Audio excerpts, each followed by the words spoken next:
first step towards achieving your dreams is having the right coach.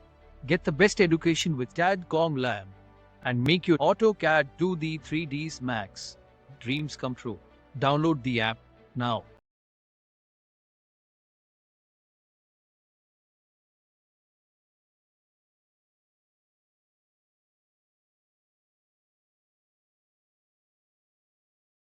फिर होच-पोच हो जाती है, समझ में नहीं आता। इसीलिए आर्किटेक्चर पार्ट में इसीलिए कॉल आउट्स को यूज़ करा गया है, डिटेल कॉल आउट को यूज़ करा जाता है ताकि आप उनको मार्क करके अलग सेपरेटली शो करा सकें सिस्टमेटिक वे। जितने भी डिजाइनर्स होते हैं सबके पास उनके खुद के प्रोजेक्ट होते हैं। बात को समझना बहुत अच्छे से। उनके पास 600 स्क्वायर फीट के 6-7 प्रोजेक्ट हैं, 1200 स्क्वायर फीट के भी 4-5 प्रोजेक्ट हैं, 800 स्क्वायर फीट के भी बहुत सारे प्रोजेक्ट हैं, 1500 स्क्वायर फीट के भी बहुत सारे प्रोजेक्ट हैं उनके पास। ठीक है? क्या वो इंटीरियर डिजाइनर हो या वो 3D विजुअलाइजर हो या आर्किटेक्चर वाला हो, कोई भी हो। अब क्लाइंट ने कहा कि 1500 स्क्वायर फीट का हमारे पास यहाँ पर एक प्लॉट एरिया है और हमें उसको डिजाइन करवाना है आपसे, या 600 स्क्वायर फीट का डिजाइन करवाना है, क्या करें? तो एक बात आप बिल्कुल दिमाग से निकाल दीजिए कि जितने भी प्लान करने वाले हैं, जितने भी प्लानिंग करने वाले हैं, वो आपके क्लाइंट के एरिया को लेके बैठेंगे 3 घंटे और ये डिसाइड करेंगे कि क्या बेडरूम कहाँ पर देना चाहिए, लिविंग रूम की कंडीशंस क्या हो सकती है, टेरेस हम कहाँ दे सकते हैं, वॉशरूम कहाँ दें, पहले हम इसको स्केच करें, ओटीएस हमें कहाँ देना चाहिए, 2 घंटे बैठ के हम इसको डिसाइड नहीं, इतना टाइम नहीं होता है। मैंने अभी आपको क्या 3 पॉइंट बताए। हमें स्पेस प्लानिंग सबसे लास्ट में, फर्नीचर सबसे लास्ट में, वास्तु को हमें ध्यान रखना है, सबसे पहली चीज़। अब उसने क्या करा, सबसे पहले उसने 600 स्क्वायर फीट का एक रेफरेंस निकाला। 600 स्क्वायर फीट का उसने एक रेफरेंस निकाला कि हम क्या उसमें ऐड कर सकते हैं। अब बात यहां पर समझना, 2 BHK 600 स्क्वायर फीट, एक बहुत अच्छा सा रेफरेंस निकाल के डिसाइड करेंगे कि क्या हम कर सकते हैं। ठीक है, तो हम एग्जांपल ले रहे हैं यहां पर, फिर हम आपको एक्सप्लेन करते हैं उस एग्जांपल की बेसिस पे कि हमें क्या करना है। चलो ठीक है, थोड़ी सी ब्लर है हमारी इमेज यहाँ पर।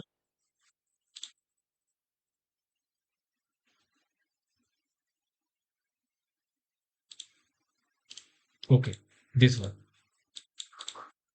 ये हमारे पास एक रेफरेंस आ गया। अब 600 स्क्वायर फीट में हमें क्या डिजाइन करना है। 600 स्क्वायर फीट में क्लाइंट की रिक्वायरमेंट है एक बेडरूम, किचन, बाथरूम, लिविंग होना चाहिए, स्टेयर्स होनी चाहिए, पूजा रूम होना चाहिए और ओटीएस होना चाहिए। ये क्लाइंट की रिक्वायरमेंट है। नहीं है तो हम अपने अकॉर्डिंग देंगे।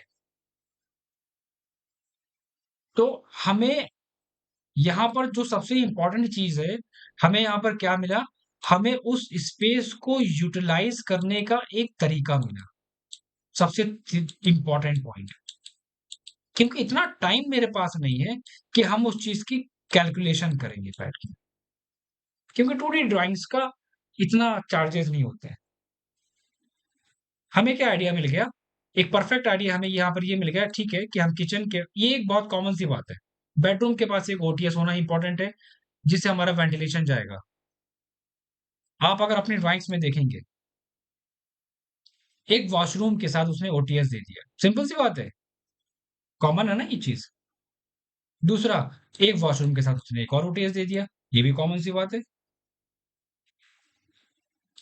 बेडरूम के साथ क्या दिया है, बेडरूम के साथ बालकनी में विंडो दे दी और लिविंग के साथ विंडो दे दी, बस सिंपल है।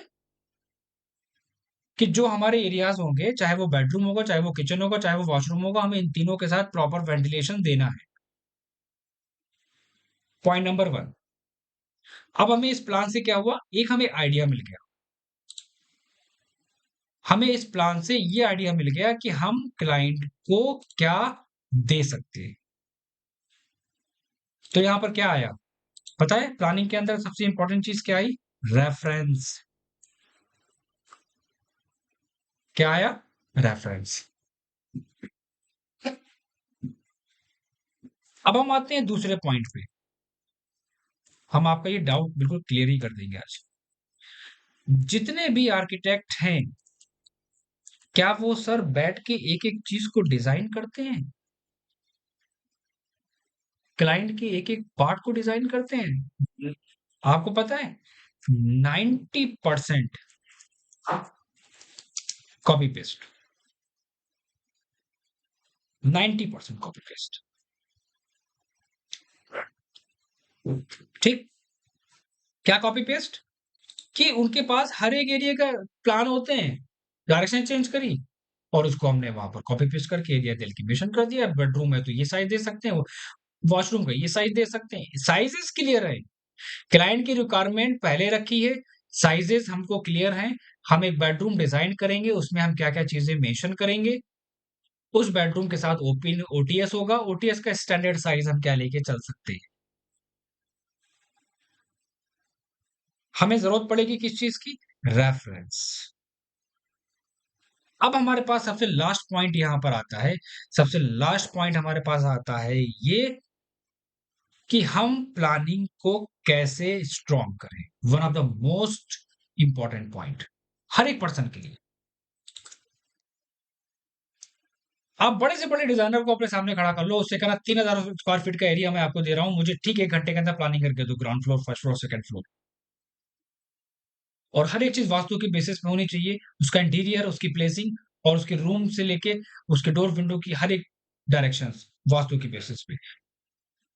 आपको क्या लगता है कि वो 1 घंटे के अंदर 3000 स्क्वायर फीट का एरिया वो डिजाइन कर देगा वास्तु की बेसिस पे? इम्पॉसिबल। क्या करेगा? एरिया निकालेगा, वास्तु को देखेगा, स्टैंडर्ड नोट करेगा, डायरेक्शन देखेगा, कॉपी पेस्ट, देन वो डिजाइन करना स्टार्ट करेगा।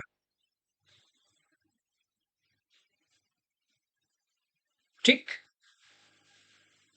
फिर हम प्लानिंग कैसे सीखें? सबसे पहले आपको अपनी प्लानिंग के पार्ट को स्ट्रॉन्ग करना है, सबसे पहला पॉइंट आपका। और एक बात मैं आपको बहुत क्लियर वर्ड में बोलूं, आज हम जो चीजें आपको एक्सप्लेन करने जा रहे हैं, पर्सनली जो आपको मैं एक्सप्लेन करने जा रहा हूं, इसके लिए थोड़ा सा टाइम देना पड़ेगा और थोड़ी सी मेहनत करनी पड़ेगी आपको। प्लानिंग सीखने का सबसे परफेक्ट तरीका, ताकि मुझे किसी भी डिजाइनर की किसी भी आउटसोर्सिंग की जरूरत ना पड़े। सबसे पहले अभी हम जितने भी प्रोजेक्ट पे काम करेंगे, मतलब कि हम 600 स्क्वायर फीट पे अपने प्रोजेक्ट पे काम करेंगे, तो 600 स्क्वायर फीट के हम कुछ रेफरेंसेस अपने पास डाउनलोड करके रखेंगे। पॉइंट नंबर 1, 600 स्क्वायर फीट के हमारे पास होने चाहिए, 800 स्क्वायर फीट के होने चाहिए, 1000 स्क्वायर फीट के, 1200 स्क्वायर फीट के, 1600 स्क्वायर फीट के, 2000 स्क्वायर फीट के, 2500 स्क्वायर फीट के, 3000 स्क्वायर फीट के, इतने हमारे पास साइजेस के रेफरेंस होने चाहिए। पहला पॉइंट, वास्तु की बेसिस पे होने चाहिए। ठीक, ताकि हम इजीली काम कर सकें उस पे। लेकिन हम अपनी प्लानिंग को कैसे स्ट्रॉन्ग करेंगे? हम अपनी प्लानिंग को स्ट्रॉन्ग करेंगे कि अगर हमारे पास 600 स्क्वायर फीट का एरिया है, अगर हमारे पास 600 स्क्वायर फीट का एरिया है, तो हम उसमें क्या स्पेशल कर सकते हैं? इस चीज को आपको थोड़ी-सी प्रैक्टिस करना पड़ेगी। आप सबसे पहला काम क्या करेंगे? उसका एक रेफरेंस डाउनलोड करेंगे। कितने रेफरेंस डाउनलोड करेंगे? कम से कम उसके 4 रेफरेंस आप डाउनलोड करेंगे। 600 स्क्वायर फीट के डिफरेंट। ठीक है? अब उन चारों रेफरेंस पे आप क्या करेंगे? वर्किंग स्टार्ट करने से पहले आप उनका एक रेफरेंस ले लेंगे, इंपोर्ट कराएँगे। सबसे पहले आपको बिल्कुल भी कन्फ्यूज़ होने की ज़रूरत नहीं है यहाँ पर। आप क्या करना, आप वास्तु को छोड़ देना। स्टैंडर्ड को पहले माइंड में रखना, पहले स्टैंडर्ड आपके दिमाग में होने चाहिए, फिर आप प्लानिंग करना स्टार्ट करोगे। ठीक है, मैं प्लानिंग करना स्टार्ट कर रहा हूँ। अब यहाँ पर आप प्लानिंग कैसे करोगे और कैसे सीखोगे, पहले आप उसको समझ लो। क्योंकि प्लानिंग देखिए कोई मेडिसिन नहीं है, कोई तरीका नहीं है, कोई ऐसी ट्रिक नहीं है जिससे आप आर्किटेक्ट बन जाओ, एक परफेक्ट डिजाइनर बन जाओ। ये सिर्फ़ एक आपको हम एक ऐसी गाइडेंस देंगे जिसको आपको फॉलो करना पड़ेगा खुद से। हमारे पास ये रहा एरिया, कितने का? 600 स्क्वायर फीट का। ठीक है, पॉइंट नंबर 1। मेरे पास क्या है? बेडरूम है 10 बाई 9। मैंने यहाँ पर 10 बाई 9 का एक बेडरूम ले लिया। आप प्लानिंग कर रहे हैं, ठीक है? कोई डिटेल से मतलब नहीं है मुझे यहाँ पर। यहाँ पर हमने 10 बाई 9 का या 10 बाई 10 का ले लिया। 10 बाई 9 हमारा बहुत छोटा है। अब हमने यहाँ पर क्या करा? अब प्लानिंग करते मैंने डिसाइड करा कि 10 बाई 9 नहीं, 10 बाई 9 मिनिमम तो 10 बाई 10 देंगे। इतना देंगे क्लाइंट को कि वो चीज़ों को यूटिलाइज़ कर ले। ओपन स्पेस कितना देते हैं? अब ओपन स्पेस हम डिसाइड करेंगे किसके बेसिस पे? अब ये समझ लो, अगर हम यहाँ पर 3 फीट का ले रहे हैं वेंटिलेशन का पार्ट, ये हमने 3 फीट का वेंटिलेशन ले लिया। अब 3 फीट का अगर हमने यहाँ पर वेंटिलेशन लिया, तो अब बात को समझना, तो अगर हम 6-6 इंच यहाँ से छोड़ेंगे, तब हमारी यहाँ पर एक परफेक्टली विंडो निकलेगी जिससे प्रॉपर हम वेंटिलेशन दे सकते हैं। बाकी पार्ट को हम यहाँ पर हटा देंगे। ठीक है? चीज़ों को कैलकुलेट कैसे करना है ना, उसको समझना। हम यहाँ पर ओपन स्पेस को 2.5 फीट का भी कर सकते थे, 2 फीट का भी कर सकते थे, क्योंकि हमको यहाँ पर क्या था, हमको यहाँ पर नीड है एक बड़ी विंडो की, ताकि प्रॉपर वेंटिलेशन हो। तो मैंने स्पेस को वहाँ पर 3 फीट यूज़ करा। बचा हमारे पास किचन, ठीक है? अब किचन का एरिया हम यहाँ पर शिफ्ट कर सकते हैं। वास्तु के बेसिस पे डायरेक्शन को फॉलो करेंगे बाद में।